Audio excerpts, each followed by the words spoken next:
వేసవికాలంలో మైగ్రేన్ అనేది పెరుగుతుందండి. ఎందుకనంటే మైగ్రేన్లో ఫోటోఫోబియా, ఫోనోఫోబియా అని వస్తుంది. అంటే ఫోటోఫోబియా అంటే బాగా ఎక్కువ సన్లైట్, ఫోనోఫోబియా అంటే సౌండ్స్ ఎక్కువగా విన్నా కానీ ఇలా. కాబట్టి ఎండలో వెళ్ళేటప్పుడు ఖచ్చితంగా మీరు కూలింగ్ గ్లాసులు పెట్టుకునేటట్టుగాను, అలానే లేడీస్ గొడుగు వాడుకుంటే మంచిదండి.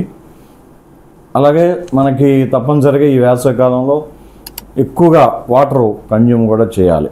దానివల్ల కూడా డిహైడ్రేషన్లోకి వెళ్ళకుండాను మైగ్రేన్ తలనొప్పి అనేది కంట్రోల్లో ఉంటుంది. అందరూ కూడా ఏం చేస్తామంటే ఫ్రిడ్జ్ ఐటమ్స్ ఎక్కువ వాడతాం.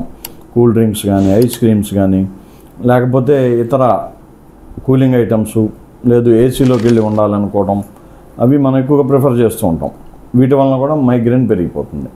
కానీ ఖచ్చితంగా మరి తీసుకోకుండా ఉండలేం కాబట్టి కొంత కంట్రోల్లో, కొంత లిమిటేషన్లో మీరు వీటిని తీసుకోవాలని చెప్పడం జరుగుతుంది. అలా చేసుకుంటూ వెళితే మనకి ఈ మైగ్రేన్ కంట్రోల్ అవుతుంది.